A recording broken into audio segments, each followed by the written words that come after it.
Olá, eu sou o Victor Fontana e este é o seu Destaque ABC2, o lugar da sua confiança para encontrar informação sobre fé, ciência e o diálogo entre essas duas coisas.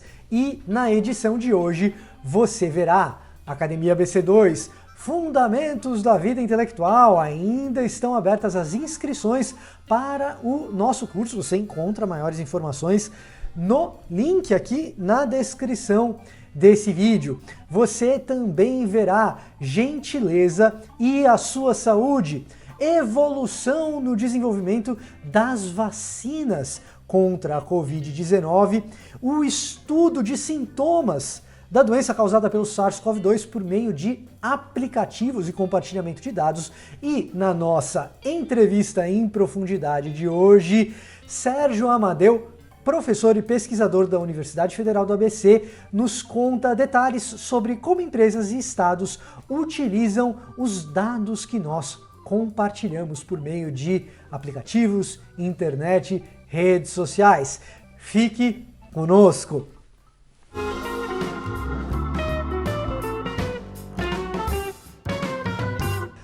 Academia ABC2, ainda estão abertas as inscrições para o curso Fundamentos da Vida Intelectual, que abre a série de cursos da Associação Brasileira de Cristãos na Ciência, dentro daquilo que nós estamos chamando de Academia ABC2. Fica feito o nosso convite para que você faça parte.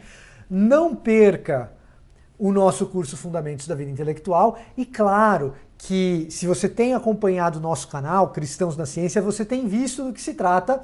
Nós tivemos live recentemente, aula aberta, que está disponível aqui no canal. Você pode assistir em retrospectiva a nossa aula aberta do curso Fundamentos da Vida Intelectual. Fica feito o convite para que você se junte a nós nesse curso. Seja gentil e viva melhor. Já é razoavelmente estabelecido nos estudos antropológicos e também na psicologia que atos de gentileza auxiliam a saúde mental, psíquica, emocional das pessoas. Tanto é assim que a Universidade de Oxford tem o Laboratório da Bondade, dedicado a pesquisas precisamente nessa direção, de comprovar os efeitos das boas ações, da gentileza, da prática da bondade em direção ao próximo e essas consequências em relação à nossa própria vida, a vida de quem pratica as boas ações. A grande novidade é que esse Laboratório da Bondade publicou essa semana estudos que fazem ligação entre essas boas ações e não apenas a saúde emocional, mas também a saúde física. Estudos específicos com pacientes de esclerose múltipla que se sentem melhor fisicamente, relatam melhoras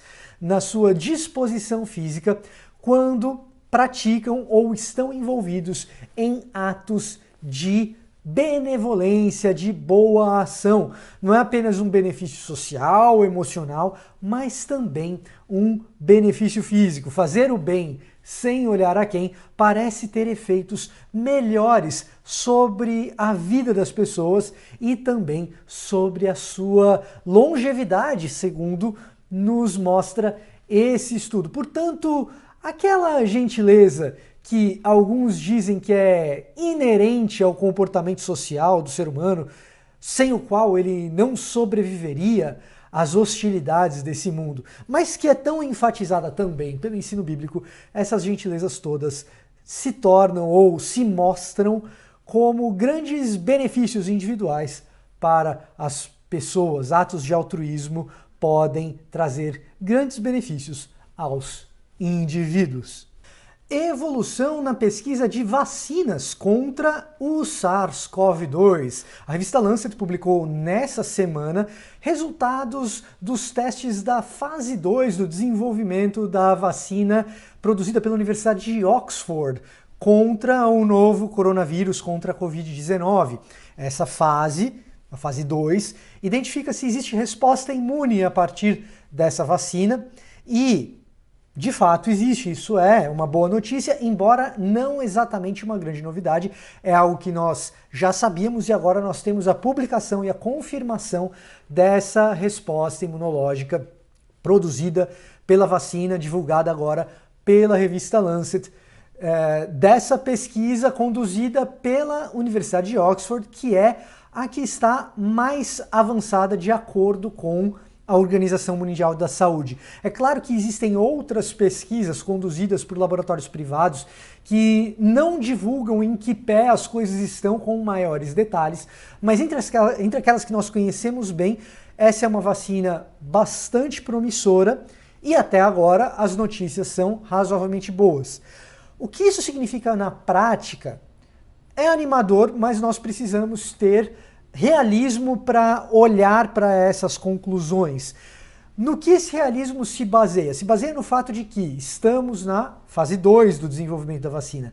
Ainda existe fase 3 e fase 4. A fase 4 da aplicação, de fato, dessas vacinas, e a fase 3 que vai demonstrar a eficácia dessa vacina ao longo do tempo.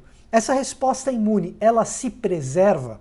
Ao longo do tempo, as pessoas que desenvolvem esses anticorpos, meses depois, esses anticorpos ainda se mostram eficientes para combater a doença? Isso é algo que nós ainda não temos certeza. E mesmo aquela primeira fase, né, a fase 1, que nós já temos a respeito dessa vacina, que mostra os efeitos adversos e a segurança dessa vacina, mesmo essa, a gente ainda precisa ter algumas informações a respeito de como isso se dá ao longo do tempo. Nós já fizemos uma entrevista em profundidade sobre desenvolvimento de vacinas aqui no Destaque ABC2 com o Dr. Mauro Tamesawa, que explica bem os detalhes de como que nós temos que avaliar esses resultados. As pesquisas divulgadas pela Lancet essa semana são sim animadoras, mas ainda significa que nós temos que esperar um pouco para saber de fato quais serão os benefícios dessa vacina, que inclusive será testada em território brasileiro. Compartilhamento de dados e a Covid-19. King's College divulga estudo em que classifica em 6 categorias os sintomas possíveis causados pela Covid-19. Essa divisão de sintomas é extremamente relevante para o tratamento das pessoas que são hospitalizadas com a doença, em especial para o encaminhamento de cada uma delas, e tudo isso se deve ao compartilhamento de dados por parte de pessoas que contraíram a doença e compartilharam os seus sintomas por meio de um aplicativo disponibilizado pela equipe do King's College. Um excelente exemplo de como tecnologia da informação, sistemas de informação e o compartilhamento de dados pode munir a ciência de informações para que se possa alcançar bons resultados no combate à pandemia e, claro, no combate até a outras doenças no futuro, se utilizadas as mesmas estratégias, os mesmos tipos de parâmetros. É evidente, entretanto, que o uso de dados por parte de terceiros, dados pessoais nossos por parte de terceiros, nem sempre é tão benevolente assim. Então, para conversar sobre esse assunto, sobre o uso dos nossos dados por terceiros e nas redes digitais, a gente traz hoje aqui pesquisador e professor da Universidade Federal do ABC, Sérgio Amadeu, que foi meu professor quando eu estava lá na faculdade de jornalismo. É um prazer recebê-lo, professor, um prazer estar com o senhor novamente. Okay. Opa, o prazer é meu, Vitor. Legal, então. Professor, o senhor tem um livro nessa área, aliás, o senhor escreve muito sobre essa questão. Sim. Um livro lançado pela Edições Sesc São Paulo, Tudo Sobre Todos, né? Sim.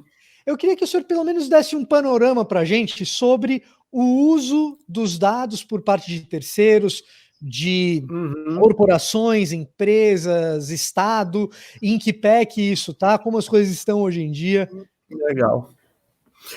Então, Vitor, bom, obrigado aí pela oportunidade. Eu lancei esse livro, Tudo Sobre Todos, em 2017, né? Então, vai fazer eu escrevi ele há um pouco mais de 3 anos, mas naquele período já era evidente que o mercado de dados pessoais era o principal mercado da chamada economia informacional. Então, nós temos uma economia que envolve tecnologias da informação, do entretenimento, que envolve a telecomunicação, a computação, o mundo da web, da internet, enfim, é uma economia gigantesca. Agora, o mercado mais lucrativo dessa economia assim, não é o mais lucrativo, é o mercado que tem crescido mais e que é o maior mercado dessa economia, é o mercado de dados pessoais, tá? Que deve ser o mais lucrativo, mas como eu não tenho essa informação, não é correto eu afirmar isso, né? Mas ele é o maior mercado, é um mercado que fez com que empresas como Google, como Facebook, se tornassem plataformas gigantescas, né? E é um mercado de coleta de dados pessoais. Por quê? Porque a partir da meados da primeira década do século XXI, se descobriu um modelo altamente rentável, que foi iniciado pelo Google, principalmente, mas não somente, que é de ceder interfaces e tecnologias gratuitamente e obter dos usuários dessas interfaces e tecnologias todos os dados possíveis que se possa extrair. Então, não é só o que se publica no Facebook que interessa ao Facebook. E as pessoas muitas vezes pensam, eu só publico o que eu quero. É verdade, mas os dados que estão sendo coletados dela não é o que ela publicou só, porque aquilo é até público, né? Está publicado. Sim.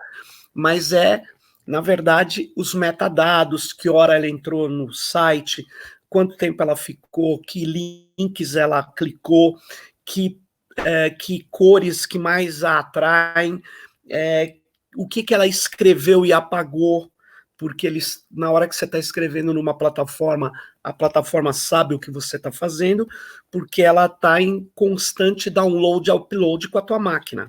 Então, o que está acontecendo aqui?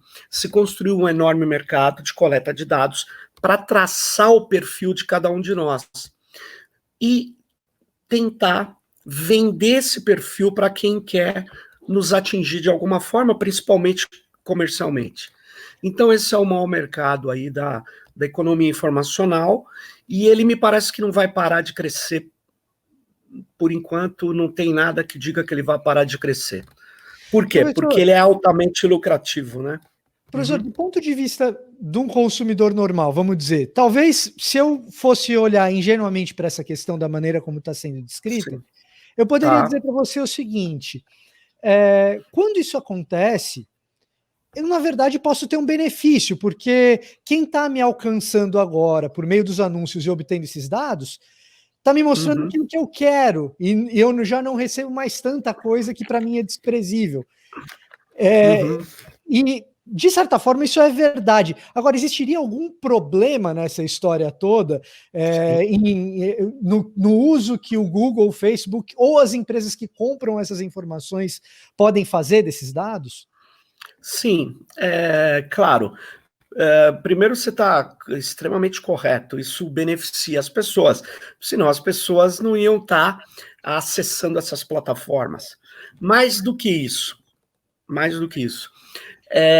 existe um problema. Essas corporações, elas traçam o perfil de consumo, elas traçam um conhecimento sobre cada um de nós que nem nós temos de nós mesmos. E elas passam efetivamente a modular o nosso comportamento, nossos gostos, nossos interesses. E, na verdade, nós ficamos reféns de uma grande indústria de marketing. O filósofo Gilles Deleuze já disse no passado, o marketing é a principal forma de controle social. Ele disse isso num texto dos anos 80, o pós-scriptum das sociedades de controle. E por que ele diz? Porque, de fato, quando você está com seus dados completamente expostos, você recebe coisas que talvez te beneficiem. Mas você vai receber muitos inputs, muitas tentativas de condução da sua ação, do controle do seu olhar, que é extremamente nefasto para você. Nós não achamos que só há benefícios. Há um exagero na incitação ao consumo, há um exagero na condução de pensamentos que muitas vezes você tem uma realidade diminuída diante de cada um de nós, né? E essa realidade diminuída, ela é extremamente perversa. Ela facilita as nossas escolhas, mas ela começa a nos limitar muito. Então, vou te dar um exemplo. O Facebook, ele controla o que a gente vê, e não... claro, se você escrever alguma coisa hoje, ele remove e tal, mas na maioria das vezes, você põe lá um post, e esse post vai ter um número de visualizações definidas pelo algoritmo. Agora, se você pagar, se você é uma corporação, se é um político, você paga, escolhe o público-alvo e atinge esse público-alvo de uma determinada forma muito mais precisa, como não era possível existir antes no modelo de comunicação de massas. Então, e isso é feito com muita precisão de dados, tentativas muitas vezes psicométricas, né, de conhecer traços de personalidade. E eu não acho que isso seja impune, ou seja neutro, ou que só beneficie nossa realidade. Ao contrário, nós estamos vendo, por exemplo, no caso da saúde, que isso é extremamente nefasto para as pessoas. Porque os convênios médicos passam a saber tudo, absolutamente tudo de cada pessoa, modula os preços também, define, melhor dizendo, os preços, prejudica as pessoas, e a pessoa não pode negociar nada. Por quê? Porque ela não tem nenhum dado sobre o outro lado, e o outro lado tem todos os dados sobre ela. Então, é uma negociação difícil. Existem tentativas de regulação disso para que exista privacidade de dados médicos, mas é sempre algo nebuloso e cada vez é mais fácil obter esses dados médicos, ainda que haja privacidade entre você e o seu médico. Existem traços, claro, né, que você deixa pelo seu comportamento de consumo nessas redes sociais. Além disso, professor, tem um uso recente desse tipo de dado, porque se eu entendi bem o que a gente está conversando aqui, a gente não está falando apenas de entender o meu comportamento de consumo para me apresentar aquilo que é de maior interesse para mim, mas é também uma tentativa de modular o meu consumo, de manipular o meu consumo. E aí eu acho que existe um exemplo recente disso, me corrija se eu estiver errado, professor, mas que foi o uso da Cambridge Analytica para tentar modular os padrões comportamentais na área política durante as eleições de 2016. Né? Então, sem dúvida, mais ou menos nessa linha, a gente tem aí um caso exemplar de que sim, é possível que pessoas passem a pensar e se comportar de uma determinada maneira de acordo com o uso que eu faço dos dados delas e forneço informações que as apeteçam de uma determinada maneira, né?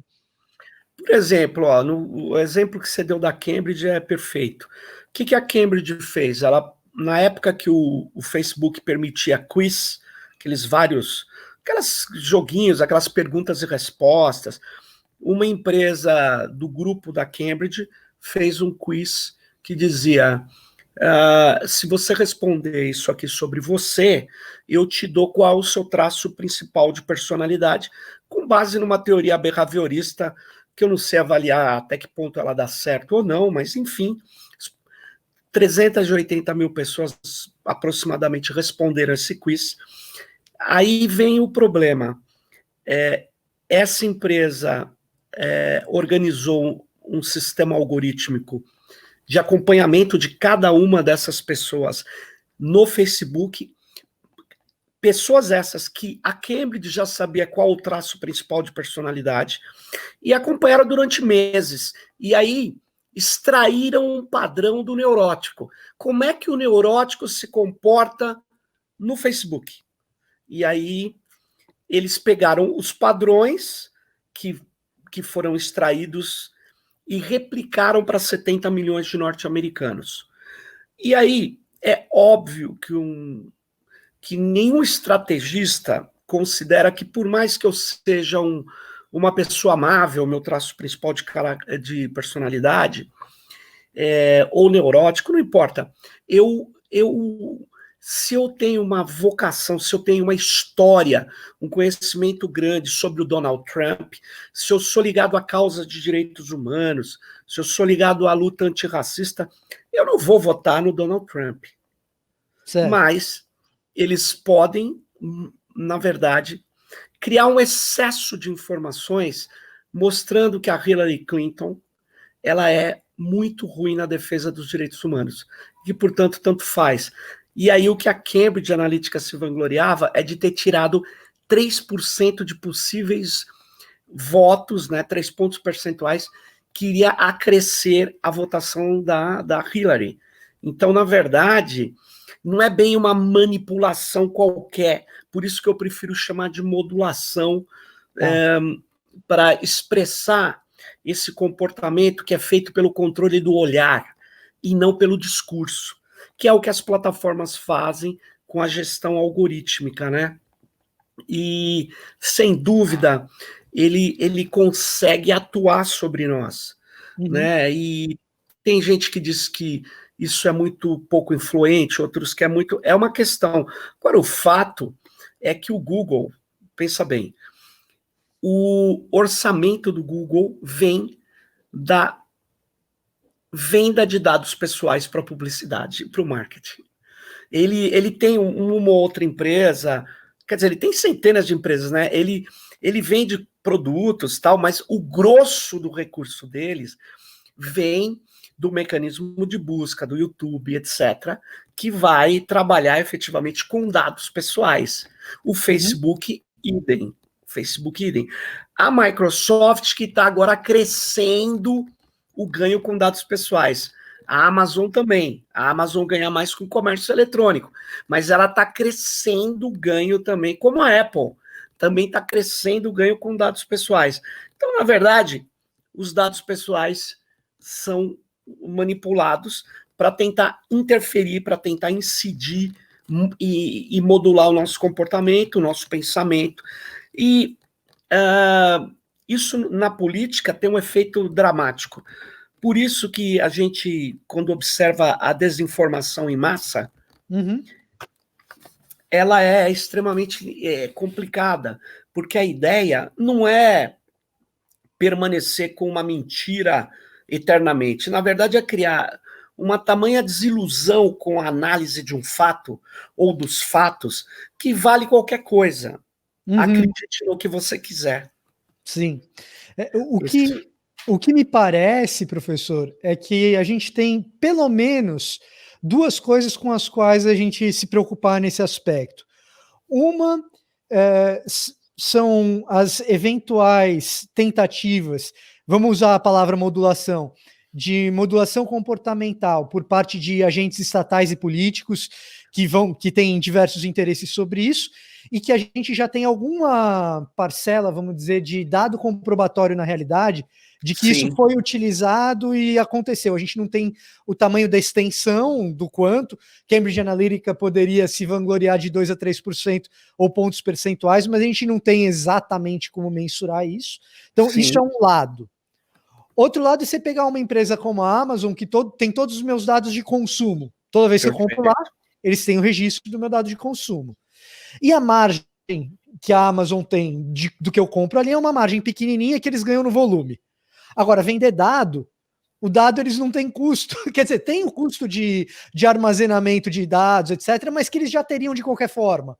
Sim, sim, e eles estão... E o dado, é por isso que eu falei, apesar de eu não... Eu falei que tendia a ser altamente lucrativo, isso ele é.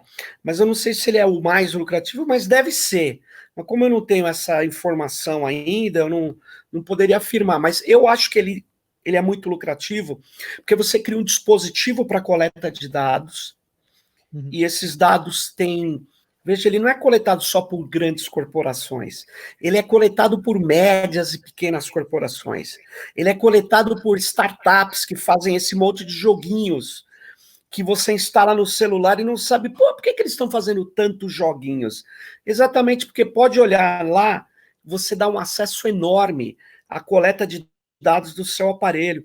E isso é vendido por um broker de dados, que vende para grandes corporações que disputam o mercado. Então, veja, a Amazon não vai entregar os dados que ela tem de você ou de mim para a Microsoft, que é concorrente. Eu sei que não é o mesmo produto, mas são grandes plataformas que concorrem entre si.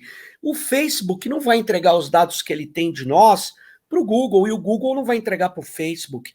Então, olha o que está acontecendo no mundo hoje, Vitor. O que está acontecendo é que eles têm que armazenar esses dados, e eles estão coletando dados sobre tudo que você faça, que eu faça. Todo dado não pode ser perdido, tem que ser resgatado, tem que ser extraído e armazenado. E aí, isso está gerando uma situação muito estranha. O digital, que era uma promessa de redução de impacto ambiental, do papel e de outras coisas, está virando, na verdade, um enorme degradador ambiental, porque essas corporações precisam armazenar dados em gigantescos data centers que consomem uma energia absurda e que está gerando um impacto ambiental tão nefasto quanto a frota automotora do antigo petróleo. Então, olha que loucura. Você fala, mas é a tecnologia que está criando isso? Não. É o modelo de negócio baseado numa extração absurda de dados, numa criação de um excedente gigantesco de dados. E essa coleta de dados, ela alimenta o que a gente está chamando hoje de machine learning, que é a parte da inteligência artificial que mais se desenvolveu e que é totalmente baseado em dados. Então, nós estamos vivendo uma economia que a socióloga, pesquisadora holandesa José van Dijk, ela chama de dataficação. Nós estamos vivendo também o que ela chama de crença nos dados, crença absoluta nos dados. Por quê? Quando você começa a acreditar em dados, isso tem um papel performativo, isso gera uma série de questões na sociedade. Por exemplo, o policiamento preventivo, né, que é baseado totalmente em dados, ele diz assim, aqui,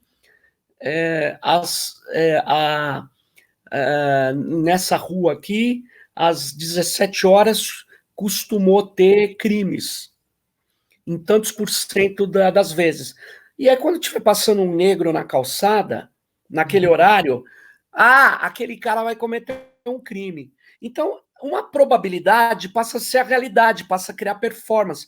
Por isso que a Prefeitura de São Francisco proibiu câmeras, antes da pandemia, né? Câmeras vinculadas a sistemas de inteligência artificial para fazer a biometria na massa que está passando na rua. Porque essas câmeras, elas podiam gerar, e elas geram, comportamentos equivocados, probabilidades que são transformadas em realidade. Então, esse mundo dataficado, que tenta transformar toda a vida num fluxo de dados para ser extraído, é extremamente complexo. É preciso questionar a eficácia disso. É preciso, nem tudo é verdade. É isso que eu quero dizer. Existe uma coisa que é o dado, existe outra coisa que é a análise de dado, e outra coisa é entregar essa análise para a máquina fazer. E existe outra coisa que é a realidade. E existe outra coisa que é... Porque o dado ele não é a realidade. O dado é um projeto que nós criamos para ler a realidade. É uma invenção. Pega qualquer dado que você quiser, RG, registro geral. Aquilo virou um projeto. No passado, você tinha que ir em uma delegacia de polícia, bater lá, tocar o piano, pegar a sua impressão digital, vincular com a sua certidão de nascimento, etc. Aí aquele número virou um dado, e aquele dado vincula vários outros dados, até chegar no CPF. Aí tudo passa a ser vinculado. Mas mesmo o dado que não existia 30 anos atrás, o número de amigos que o Sérgio Amadeu tem, isso é uma invenção do Facebook, do Google, sim. sei lá, do YouTube. Os amigos do Orkut, que nem existe mais. Sim. Então, essas métricas são criadas, só que nós passamos a nos organizar em torno delas. Perfeito. Isso é complicado. É isso que é a performatividade, né? dependendo de como a gente pensa a respeito deles e bola política pública a respeito deles, Sem dúvida. isso pode ser complicado. A gente vê isso acontecer diante dos nossos olhos na medida do que a China permite que a gente veja que ela faça. Isso Claro. não significa que a gente está isento disso no Ocidente também, né, professor? Ao contrário, os Estados Unidos, hoje, além de coletar dados para política de espionagem das agências deles, e os Estados Unidos da América do Norte, agora também começou a fazer que nem a China, proibir aplicações. Está proibindo uma tecnologia da Huawei e provavelmente vai proibir o TikTok. Quer dizer, existe ele aí não... Uma disputa, né? E, na verdade, então, o tal do liberalismo americano não resiste enquanto eles são superiores tecnologicamente, enquanto eles têm que disputar, não. Aí eles começam a proibir.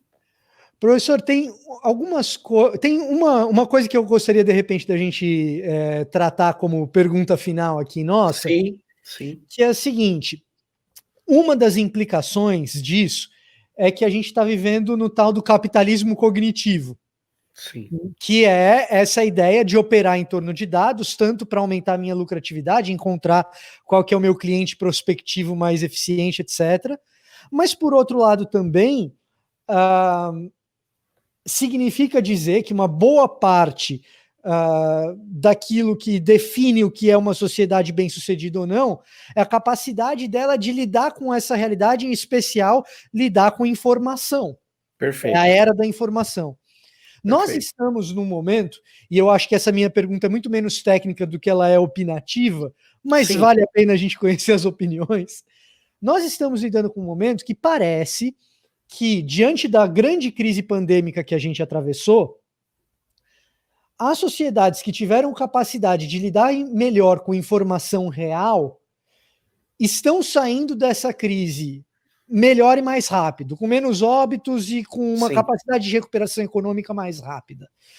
Como que a gente lida com isso e nessa era de profusão de dados, como que individualmente a gente pode pelo menos se proteger um pouco dessas modulações e quem sabe lidar um pouco melhor da próxima vez que essas coisas acontecerem? Legal. É uma boa questão, mas eu queria começar ponderando sobre algumas afirmações que você fez agora no final. Por exemplo, os países asiáticos não se deram tão bem assim. Se eu for comparar, nem todos os países asiáticos fizeram o que fez o Vietnã. O Vietnã é o mais bem-sucedido. E o que ele fez? Ele usou o território, ele usou o contact tracing, não de coleta de dados por aplicativos, mas ele usou aquela perspectiva sanitarista antiga que o Brasil tinha, que é das pessoas no território, os agentes de saúde territoriais, o médico de família. Cuba, hoje, eu acabei de ver, acabou, não teve um caso de contágio, um único caso. E durante todo o período teve 57 mortes. Então, os modelos bem-sucedidos são os modelos que trabalharam a medicina preventiva, que evitaram o contágio e acompanharam as pessoas em suas casas. Em suas casas. A Nova Zelândia fez isso também. Agora, a China está tendo que ir com ping-pong. Por quê? Porque eles são sociedades baseadas, apesar da China se dizer de ter um partido comunista, a China é neoliberal. A China tem uma ultra exploração do trabalho. Ela tem uma exploração tão absurda ou maior do que os Estados Unidos. E esses países que... Veja o caso do Estado de São Paulo. O Estado de São Paulo começou bem. Ele fez uma paralisação. Só que aí a pressão econômica, os empresários, os políticos, o governador recuou. E para o governador ele foi convencido, como diz o professor Ricardo Teixeira, da Medicina Preventiva da USP, ele foi convencido que tinha que deixar, na verdade, leitos em UTIs. O que a gente tem que olhar é leito em UTI, e não o contágio, sendo que os sanitaristas e os países bem-sucedidos evitaram o contágio. E é óbvio que não precisa de celular para fazer isso, intrusão de dados. Você pode fazer com uma maneira séria, usando também tecnologias de informação. Agora, a tecnologia de informação e os dados podem ser úteis, podem ser positivos. Agora, o que não dá é para aceitar essa coleta excessiva, essa coleta desnecessária para o cidadão, é necessária para a corporação. E isso que eu chamo no Brasil de colonialismo de dados. Olha só, antes eles vinham aqui no meu país e extraíam pau-brasil, minério, ainda extraem petróleo, mas agora eles vêm aqui e extraem dados. O Google Meet cresceu 3 milhões de novos usuários por dia, boa parte no Brasil. A Microsoft, com o seu cliente para a escola, entrou em vários lugares. O que está acontecendo é o seguinte, eles estão extraindo cada vez mais dados, e esses dados não estão servindo à política pública do Brasil, à análise da educação, eles estão servindo a alimentar esses algoritmos de inteligência de máquina para incidir sobre o nosso comportamento. Então, eu queria dizer o seguinte, o que a gente tinha que fazer? A gente tem que fazer um controle democrático das plataformas, a gente tem que ser mais esperto e não dar dados para essas empresas, a gente dividir os nossos dados em vários lugares, para que a gente tenha uma condição também individual de negociação melhor econômica. Então, tem várias medidas para fazer, mas a grande medida que eu acho que é pública é você controlar as plataformas e você não entregar os dados dos seus estudantes, como o Brasil está fazendo, vergonhosamente, para essas empresas que vão hospedá-los na Califórnia e que vão deixar o Brasil na seguinte situação. Se os dados são ativos de grande riqueza, de grande valor, então nós somos uma nova colônia. Uma colônia digital. Uma colônia digital sem que haja impostos, sem que haja Tiradentes. Sem que haja... É isso aí. É isso aí. É aquilo que eu falo, olha, você não paga para usar o WhatsApp financeiramente. Agora, se o Facebook comprou o WhatsApp pela grana que comprou, alguma coisa eles ganham com aquilo. Pô, se ganham muito. É isso aí. Professor. E ele... Valeu. Não, você ia falar mais alguma coisa, por favor. Não, eu ia falar o seguinte, o WhatsApp agora vai testar no Brasil a moeda dele, né? Como utilizar para as negociações, junto com cartões de crédito e tal. Então, ele vai ter dados agora da saúde financeira de cada microempresário, de cada motoqueiro, de cada atendente do Uber Eats. Isso não é complicado. Bom, professor? A gente cria o nosso próprio credit score via corporativa com o Facebook. Eu preferiria, como o pessoal está falando, é preciso ter uma plataforma dos próprios caras que ganhem muito mais dinheiro para eles do que entregar para grandes corporações, né? Eu acho que tem alternativas técnicas, sociotécnicas, legislativas, isso que é legal. Tem alternativas, não é uma coisa assim, estamos no Black Mirror. Não, nós estamos tomando consciência de algo ruim e que a gente pode ter um caminho muito melhor, usando tecnologias, usando digitalização, mas não sendo, na verdade, capturados, vítimas de um processo onde a gente só é um número ou um indivíduo usado nas amostras para vendas de produtos e serviços. É isso. É isso. Professor, muito obrigado pelo seu tempo, pela sua disposição em estar conosco. Nós vamos ficando por aqui nessa edição do Destaque ABC2. Obrigado a você que nos assistiu, professor. Até uma próxima vez. Até. Tchau aí, Vitor. Tchau, tchau.